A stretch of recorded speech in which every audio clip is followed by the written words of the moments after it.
Assalamualaikum warahmatullahi wabarakatuh.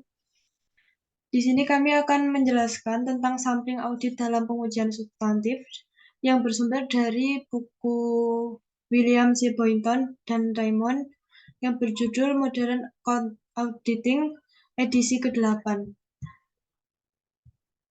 Kemudian untuk anggota kelompoknya yaitu yang pertama saya Syerinda Aurora Marcella NPM 007, Astia Kinasi NPM 0013 dan Salsa Ratna NPM 0015. Kemudian saya akan menjelaskan tentang konsep dasar. Konsep dasar ada sifat dan tujuan.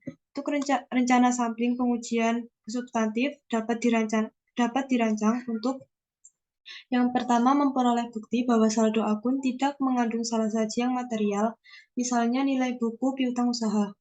Untuk yang kedua, estimasi independen mengenai jumlah tertentu, misalnya nilai yang tersedia tidak tercatat pada nilai bukunya. Yang kedua ada ketidakpastian risiko sampling dan risiko audit. Sampling audit dalam pengujian substantif ditunjukkan baik untuk risiko sampling dan risiko non-sampling.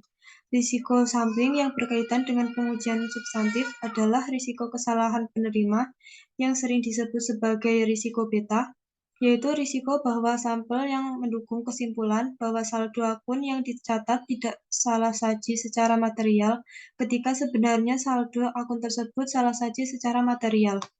Yang kedua ada risiko kesalahan penolakan yang biasa disebut sebagai risiko alfa, yaitu risiko bahwa sampel yang mendukung kesimpulan bahwa saldo akun yang dicatat adalah salah saji secara material ketika sebenarnya saldo akun tersebut tidak salah saji secara material.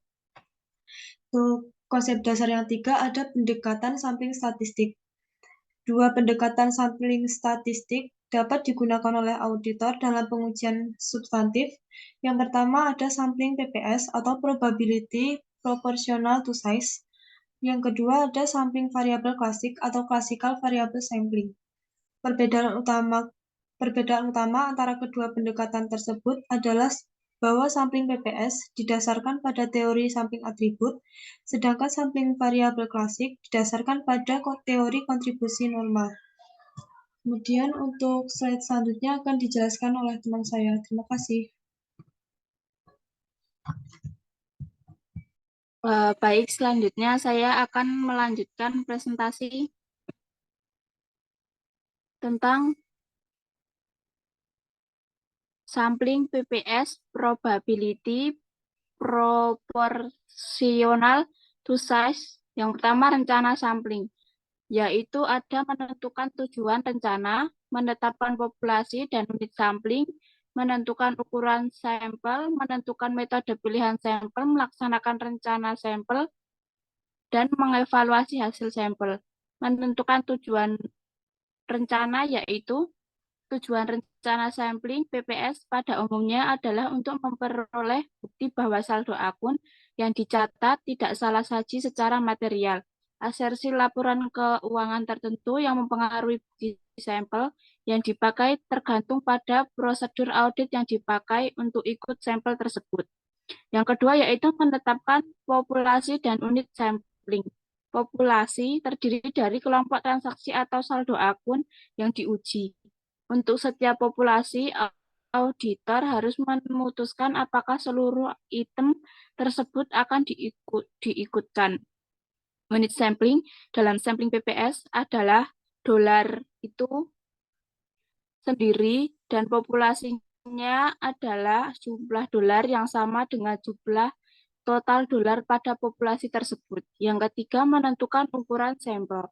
Rumus untuk menentukan ukuran sampel dalam sampling PPS adalah N sama dengan BF dikali RF per TM min AM kali EF. Yang keempat yaitu menentukan metode pemilihan sampel. Metode pemilihan sampel yang paling banyak digunakan dalam sampling PPS adalah memilih sistematis. Metode ini memisahkan total populasi dalam dolar ke interval yang sebanding dengan dolar. Unit logis kemudian dipilih secara sistematis dari setiap interval. Yang kelima yaitu melaksanakan rencana sampling. Dalam tahap perencanaan, auditor memakai prosedur auditing yang sesuai untuk menentukan nilai audit setiap unit logis yang ada dalam sampel. Pada sampel hari, hal ini termasuk perolehan konfirmasi untuk beberapa unit sampel yang memungkinkan dan menerapkan prosedur alternatif jika ada tanggapan yang diperoleh atas permintaan konfirmasi tersebut. Yang keenam, mengevaluasi hasil sampel. Dalam mengevaluasi hasil sampel, auditor menghitung batas atas salah saji dari data sampel dan membandingkannya dengan salah saji yang dapat ditoleransi tertentu dalam perancangan sampel. Jika UML lebih kecil dari atau sama dengan salah saji yang dapat ditoleransi, hasil sampel mendukung kesimpulan bahwa nilai buku populasi tidak dicatat melebihi TM pada resiko kesalahan penerimaan yang ditetapkan. Kemudian ada keuntungan dan kerugian sampling PPS. Keuntungan sampling PPS yaitu ada sampling PPS umumnya lebih mudah digunakan daripada sampling variabel klasik karena auditor dapat menghitung ukuran sampel dan mengevaluasi hasil sampel secara langsung atau dengan bantuan tabel. Ukuran sampel PPS tidak didasarkan pada beberapa ukuran penyimpangan yang diestimasi pada nilai audit. Sampling PPS secara otomatis yang menghasilkan sampel yang sudah ditransfikasi karena item-itemnya dipilih dalam populasi pada nilai dolarnya. Kemudian, sebaliknya, sampling PPS mempunyai kekurangan sebagai berikut. Sampling PPS mengandung asumsi bahwa nilai audit unit sampling harus tidak kurang dari 0 atau lebih besar dari buku. Ketika kurang saji atau nilai audit kurang dari 0, antisipasi pertimbangan perancangan khusus diperlukan. Jika kekurangan saja ditunjukkan dalam sampel tersebut, evaluasi atas sampel tersebut memerlukan pertimbangan khusus. Pemilihan saldo 0 atau saldo dengan tanda yang berbeda seperti saldo kredit memerlukan pertimbangan khusus. Evaluasi PPS dapat melebihi ASR jika salah saji ditemukan dalam sampel. Sejalan dengan meningkatnya jumlah salah saji yang diperkirakan, ukuran sampel yang sesuai juga meningkat. Slide selanjutnya akan dijelaskan oleh teman saya. Terima kasih. Baik, perkenalkan saya Salsa. Selanjutnya saya akan menyampaikan tentang sampling variabel klasik. Berikut adalah jenis-jenis teknik sampling variabel klasik. Ada estimat mean per unit atau MPU, ada estimat penyimpanan standar populasi, ada estimat diferensiasi, dan yang terakhir ada estimasi rasio. Jenis-jenis sampling variabel klasik. Dari 3 teknik atau metode berikut yang digunakan dalam sampling variabel klasik, semua teknik mensyaratkan penentuan total jumlah unit dalam populasi dan nilai audit untuk setiap item dalam sampel tersebut. Untuk estimasi mean per unit atau MPU, mencakup penentuan nilai audit untuk semua item dalam sampel. Rata-rata nilai audit ini kemudian dihitung dan dikalikan dengan jumlah unit dalam populasi yang ditemukan pada estimasi total nilai populasi. Cadangan resiko sampling yang berkaitan dengan estimasi ini juga dihitung untuk digunakan dalam mengevaluasi hasil-hasil sampel tersebut. Dalam menetapkan populasi, auditor harus mempertimbangkan sifat item-item yang ada dalam populasi dan apakah seluruh item memenuhi ketentuan untuk dipilih dalam sampel tersebut. Namun demikian, tidak perlu memverifikasi bahwa nilai buku item individual sama dengan nilai buku populasi tersebut, karena total nilai buku secara individual bukan merupakan variabel dalam perhitungan MPU. Faktor-faktor berikut merupakan penentuan ukuran sampel dalam estimasi sampel MPU.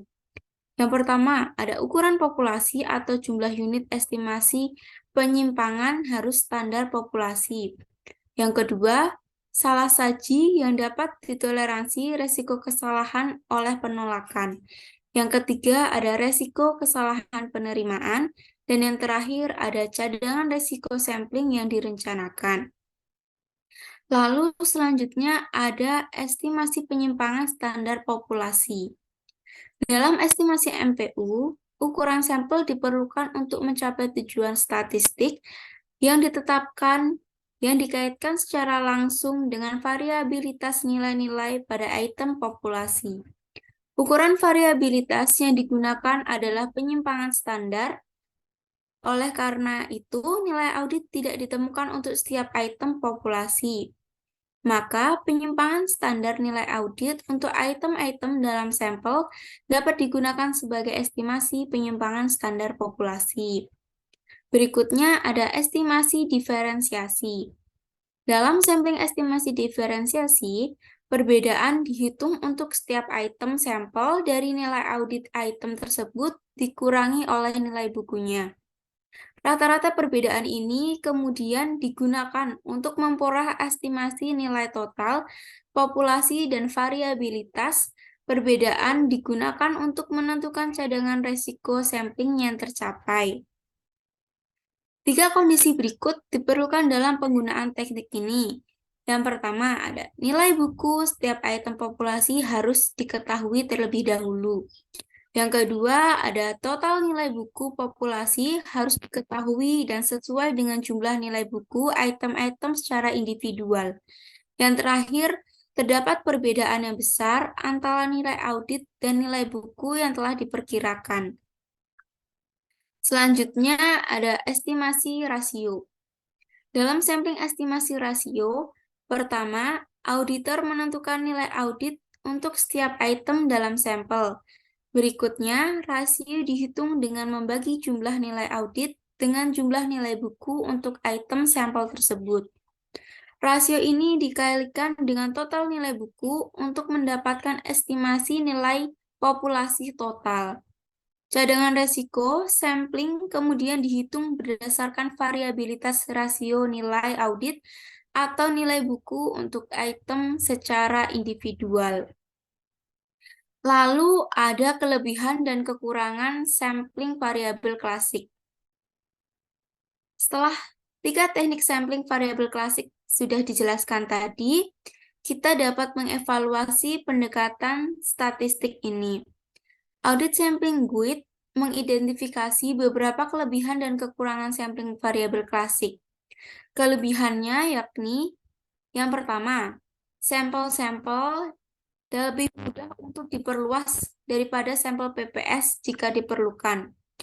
Yang kedua, saldo nol dan saldo yang bertanda berbeda tidak memerlukan pertimbangan perancangan khusus. Yang terakhir, jika ada perbedaan yang besar antara nilai audit dan nilai buku, tujuan auditor dapat terpenuhi hanya dengan ukuran sampel yang lebih kecil dibandingkan dengan sampel PPS. Berikutnya ada kekurangan sampling variabel klasik. Variabel klasik lebih rumit dibandingkan dengan sampling PPS. Pada umumnya, auditor memerlukan bantuan program komputer untuk merancang sampel yang efisien dan mengevaluasi sampel. Lalu berikutnya ada sampling non-statistik dalam pengujian substantif, itu terbagi menjadi 2, yakni menentukan ukuran sampel dan mengevaluasi hasil-hasil sampel. Untuk menentukan ukuran sampel, pertimbangan yang hati-hati dalam perancangan sampel harus dilakukan untuk memperoleh sampel-sampel yang efisien dan efektif. Hal ini dihasilkan dalam sampel statistik yang secara eksplisit menspesifikasi faktor-faktor penting dan menghubungkan ke dalam model matematika. Lalu, yang terakhir ada mengevaluasi hasil-hasil sampel. Dalam sampling non-statistik, seperti halnya sampling statistik, auditor harus yang pertama memproyeksi salah saji yang ditemukan dalam sampel pada populasinya. Dan yang kedua harus mempertimbangkan risiko sampling ketika mengevaluasi hasil sampel. 2 metode yang dipakai dalam memproyeksi salah saji dalam sampling non-statistik adalah ada metode rasio dan metode diferensial. Kalau untuk rasio sendiri, auditor mengestimasi nilai audit populasi berdasarkan rasio nilai audit sampel dibagi dengan nilai buku sampel-sampel tersebut.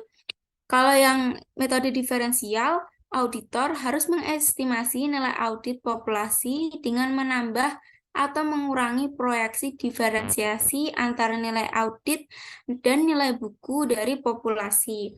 Next. Sekian presentasi dari kelompok kami.